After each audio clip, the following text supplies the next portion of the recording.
Very dangerous man to know. And I have a use for you.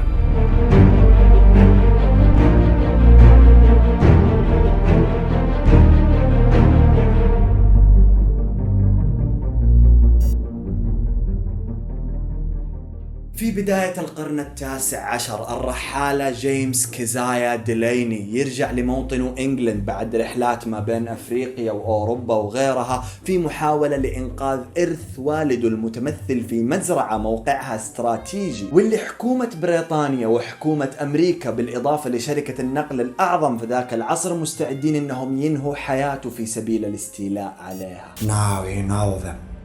The king, the company.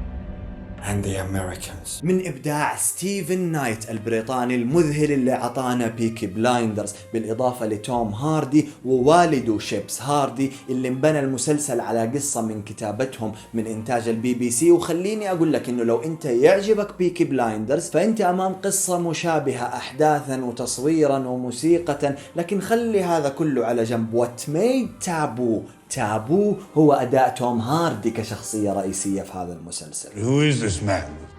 An adventurer of very poor repute. There have been rumors about James Keziah Delaney these past 10 years. What are the rumors? Stories of madness, savagery, theft, and worse. You look the same. I'm not.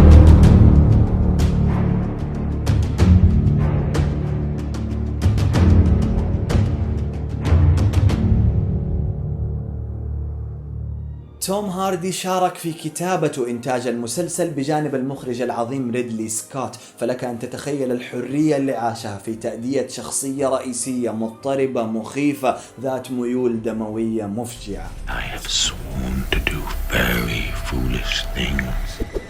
وإذا ما شفت بيكي بلايندرز وما تعرف توم هاردي فأنت يفوتك الكثير من المتعة البصرية يا صديقي، من دوره الرهيب في The Dark Knight Rises مرورا بأفلام رهيبة زي ماد ماكس فيوري رود و The Revenant، انتهاء بدوره كألفي سولومونز في بيكي بلايندرز وغيرها. أدوار عظيمة قدمها هذا الرجل وأثبت نفسه كمؤدي رائع للصورة المتحركة خصوصا في الشخصيات الشريرة. لكن رغم ذلك لما حاولت أفهم شخصيته كبني آدم وأشوف له مقابلات ما الرجل مو شايف أحد قدامه.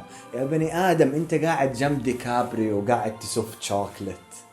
You know, 2015 was the hottest year in recorded history, so we had weather shifts all the time that complicated the entire production. Tom, he's already snacking on the smoked chocolate chips.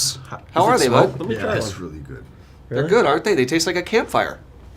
Yeah, a little. See? Put those in there. I'm from Norway, so it's Are you? like Yeah, my Helgeland. mom's from Norway. My mom's a Norwegian citizen even. And you were just acting with a Norwegian actor, Kristoffer Joner. Kristoffer Joner in The Reverend, no? Yes, I was. Actually, Yeah. yes. Actually, yes, I was. Yeah, actually, doesn't. Yes, yeah.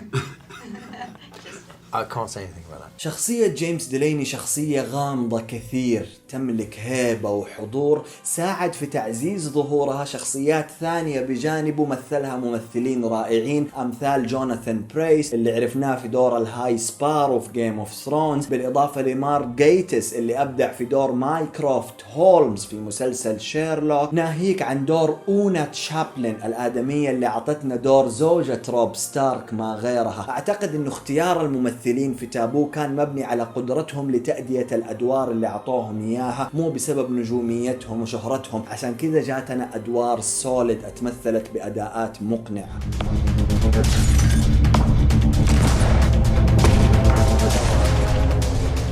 لكن هذا ما يعني انك تسمع كلامي وتروح تتابع المسلسل قبل ما تسمع إجابة السؤال الكوني. ليش؟ تابو هو جرعة دراما غامضة ومظلمة ومريضة لأبعد درجة، مظلمة بأحداثها ومشاهدها وشخصياتها. شخصية زي جيمس ديليني جدية مضطربة، لا تعتقد انك حتشوفها تبتسم لو للحظة.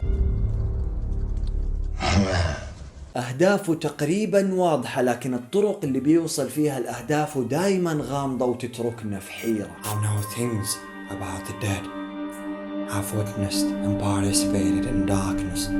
You cannot conceive. بالإضافة أنه مثل بيكي بلايندرز تابو مسلسل ياخذ راحته في إطعامك الأحداث والتويست، حوارات مليانة لكنها على خط سير للأحداث بطيء نوعا ما، يعطيك وقتك أنك تعيش مع الشخصيات وتراقب تطورها المنطقي. People who do not know me soon come to understand I do not have any sense.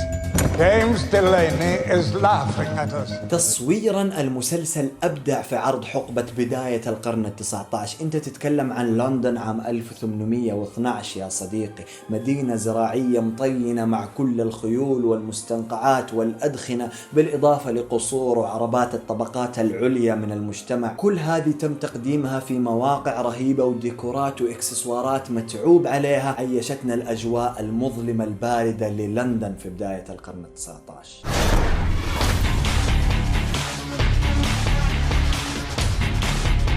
موسم واحد حتى الآن مكون من 8 حلقات نزلت لنا في 2017، ومن المقرر انه في مواسم اخرى قادمة بتقييم 8.5 على IMDb، وترشح لجائزتي ايمي، احدها كانت على الموسيقى اللي ساهمت كثير انها تعيشنا اجواء المسلسل، بالاضافة ما في إضافة. أنت تروح تشوف المسلسل الآن يا صديقي، كلها 8 حلقات تخلصها في يومين لو أنت فيلمر، وتقول لي إيش في مسلسلات ثانية تبي تشوف عنها فيديوهات فيلمر TV في الشهور القادمة، ولا أوصيك على زر السبسكرايب اللي حيخلي التواصل بيننا أسهل، وتروح تقول لي أي أحد مو مقتنع يشوف المسلسل إنه يشوف هذا الفيديو، ترمي له الرابط. One thing Africa did not change in me is that I'm still a film, and so should you.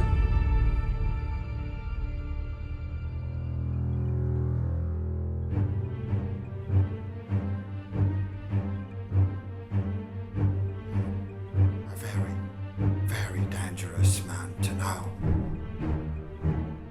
And I have a use for